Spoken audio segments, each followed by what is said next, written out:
$1.9 million difference over the course of 12 months. All because they simply looked for the best and did not settle for the good. Remember, there's a reason there are a lot of good ways to do things. And there is a reason that there is only one best way to do something.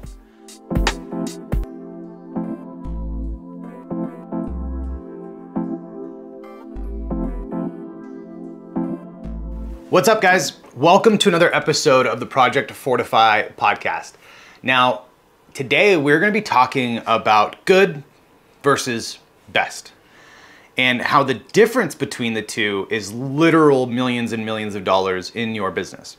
You see, the thing about good and the thing about best is there's an underlying read between the lines meaning to the words. And so you have good, which suggests that there are maybe more than one good way to do something. Maybe you can do something good over here, and then you could replace the software with something that's just as good.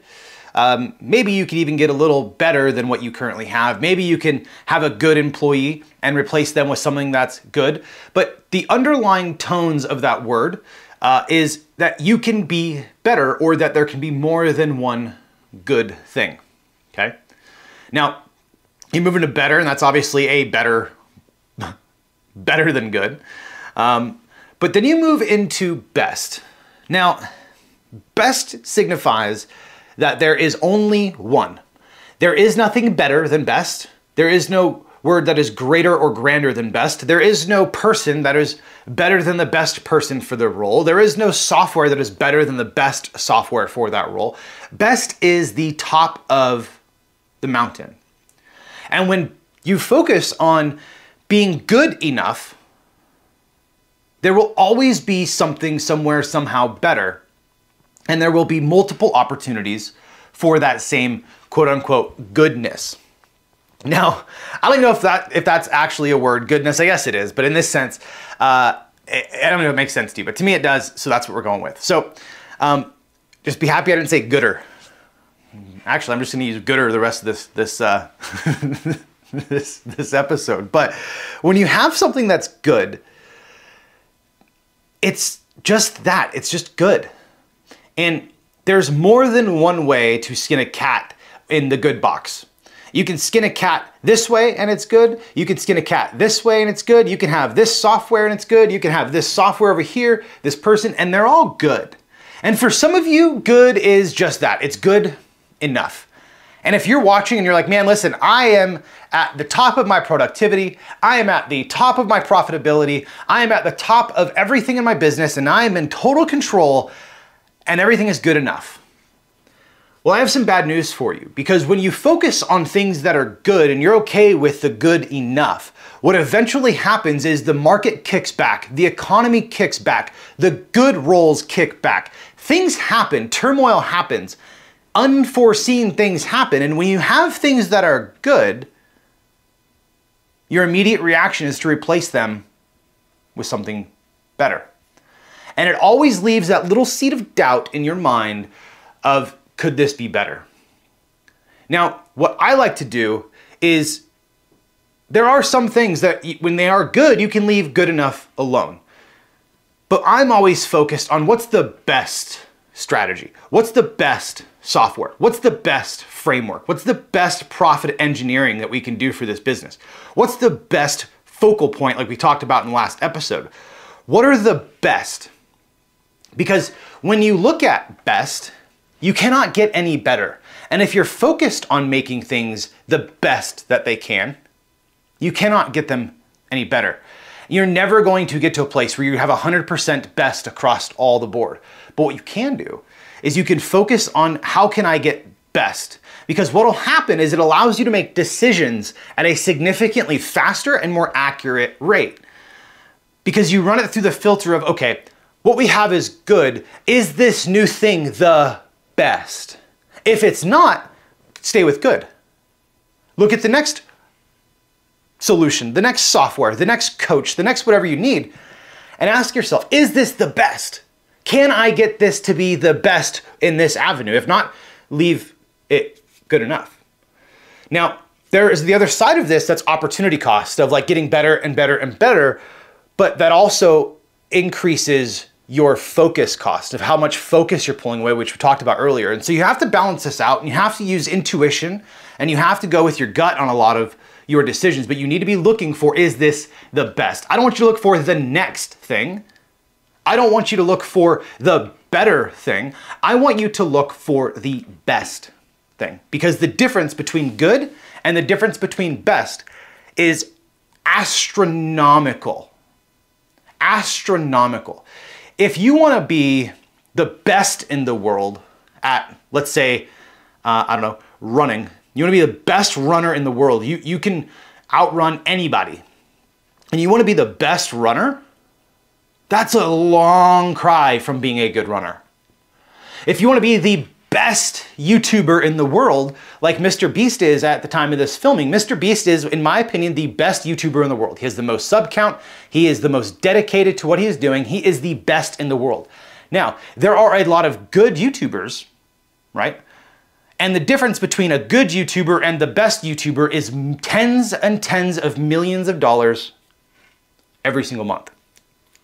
Every single month, there's tens of millions of dollars different between the first place, the best YouTuber, and even the top 10 YouTubers. There is a dramatic difference in the amount of income and the amount of impact that is created when you are the best. Let's talk about profit engineering in a business. There is a client that they had a good contract with one of their vendors, but it wasn't the best contract. And my main focus when I came in was, how do we get out of this good, quote unquote, contract? Because it wasn't that great. It was not the best by a long shot, but they were contractually obligated. And for them to get out of the contract, it didn't seem worth the fight. Now, this vendor was responsible for roughly 25 to 40K a month in revenue for this business. And so this one contract was worth, let's say on the upper end, for conversation's sake, about 40 grand a month. And as we started looking at this, I'm like, man, I know this is good for you, but this is not the best. And we fought tooth and nail to get out of this contract. And to be honest, the owners really didn't believe me. I said, listen, I know you guys are good with this. I know this is okay with you, but this is not the best, and I want to get you the best out of this. And so we fought tooth and nail. We actually took it all the way to litigation.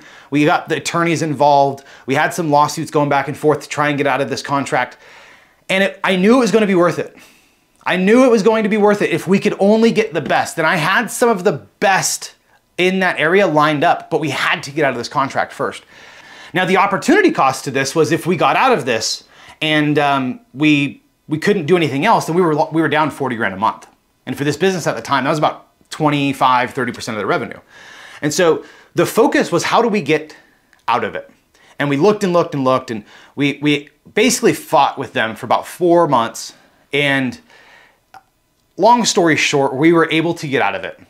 A lot longer than we wanted to be in it, but we were able to get out of it sooner than we were contractually obligated to be in that agreement. Now, once we got out of that, the next day, within 24 hours, we signed up the best contract that exists for that position in that business.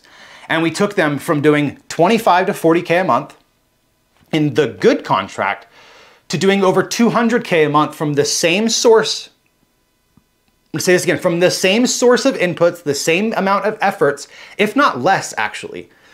We took them from 40K a month to over 200K per month because we had the best. And so for this one client, it was a $160,000 per month swing. Alexa, what's 160,000 times 12? 160,000 times 12 is 1,920,000. $1.9 million difference for this company over the course of a year. And keep in mind, this is all profit. This is all the cherry on top because it's the same effort, it's the same energy, it's the same amount of resources, it's the same amount of insight and inputs. The inputs were the same. The outputs were dramatically different. I'm gonna say that one more time. The inputs were the same. The outputs were dramatically different. Same inputs, 40 grand. Same inputs, 200 grand. $1.9 million difference over the course of 12 months. All because they simply looked for the best and did not settle for the good. Remember, there's a reason there are a lot of good ways to do things. And there is a reason that there is only one best way to do something. And so if you are in your business right now and you might have some things that are good and you might be happy with where they are at, I want to challenge you. Is it the best? Is it the best process? Is it the best person? Is it the best, the number one way to get this done? Is this the best way to profitability? Is this the best contractor to have in place? Is this the best? There can only be one. And I want you to be asking yourself every single day, is there a best way to do this? And am I not seeing it? I want you to start asking your circles, hey, what is the best way you have found to accomplish this? What is the best CRM that I can use for my business? What is the best project management software that I can use for my business? What is the best quality traits in this role that I can look for in my business? I can give you guys story after story after story. Let's talk about a best person in the business. So for those of you that know, I used to own a tower construction company. We would go out and we would build those, 2, 3, 5, 600 foot cell phone towers. We'd do all the maintenance on them. We do everything from the underground all the way to the top of the tower. And that was the business that I owned and ran for about 10 years. And I can tell you right now, there is a massive, massive, massive difference between the best and good. I'm gonna start with the story about good. And for those of you that are following my story, when I had good people, I ended up losing $160,000 that year, doing about $3 million in business, lost about 160 grand. I had good people. Not all of them were good. Some of them were really, really bad. Straight downright evil, if you ask me. But we had some good people. Now, the difference was that for every good person, I needed 3, 4, sometimes 5 quote unquote good people to replace one of my best people, okay? Now, we would go out to these sites and I would have, let's say, 3 or 4 guys on a site, and it would take them 3 days to do this job. And I would have 4 guys on a site that were good, and it would take 3 days. And let's just do some math here really quickly. So you have 3 guys, let's just say it's 3 guys, and they all work an average of 10 hours on the site. That's 30 hours a day. Over the course of 3 days, you have 90 man hours on this site, okay? 90 man hours. Now, let's say I paid those guys an average of $20 an hour. All right, that's $1,800 in labor for 3 days. Now what happens is I would go out there and I would hire the best, and I would put the best guys on the same job, same everything. I'd take the best top hand, the best foreman, and the best ground guy, right? On a job, and I would take them and I would send them out to the job, and we'd have the best of all 3 positions that were needed. The best, not the good ones, the best. They would do the same job in 1 day rather than 3 days, okay? Now, let's say they spend the exact same amount of time of a day, 10 hours, you got 3 guys, that's 30 man hours. 30 man hours instead of 90 man hours. Now, if I was paying the other guys $20 an hour, I could pay these guys $60 an hour. $60 an hour, and I would still have $1,800 in labor. Okay? And I could pay them triple because they were best. And what happened was now I could invoice faster.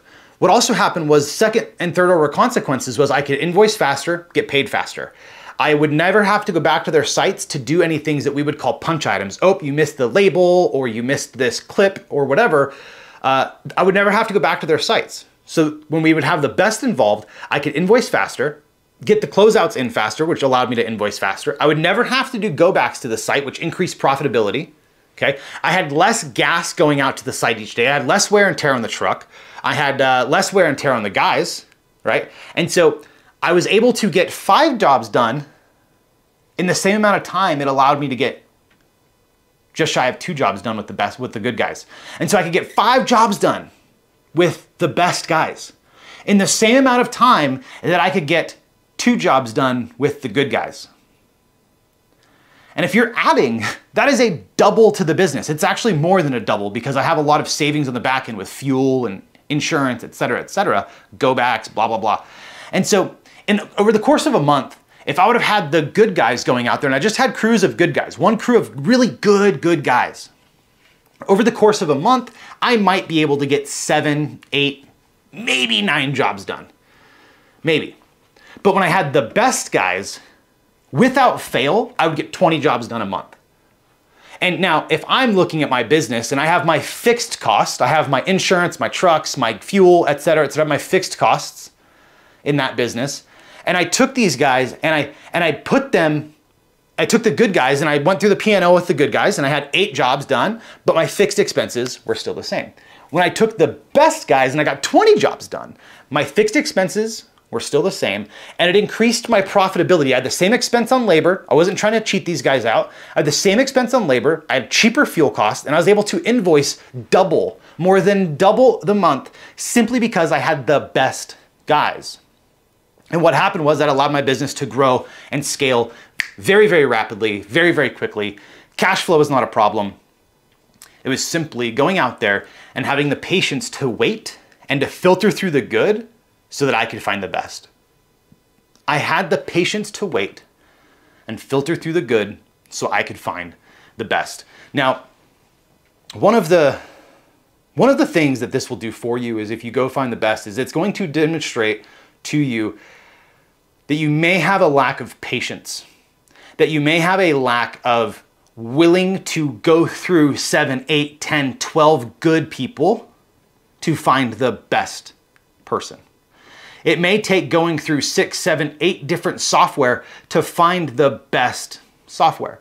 It may take going through all of these different areas of your business over and over again that are good enough to find the best. And I promise you, once you look and find the best, that is where the compounding profitability happens. That's when you go from profitability at 40K a month to profitability at 200K a month, or an increase of 1.9 million a year because we went from good to best. And so I just want to challenge you guys, if you have things in your business that are good, go out there and see if you can find the best. And I promise you, it'll be one of the best decisions that you have ever made. No pun intended. So go out there, look for the best, do not settle for good enough, and I'll catch you guys in the next episode. See ya.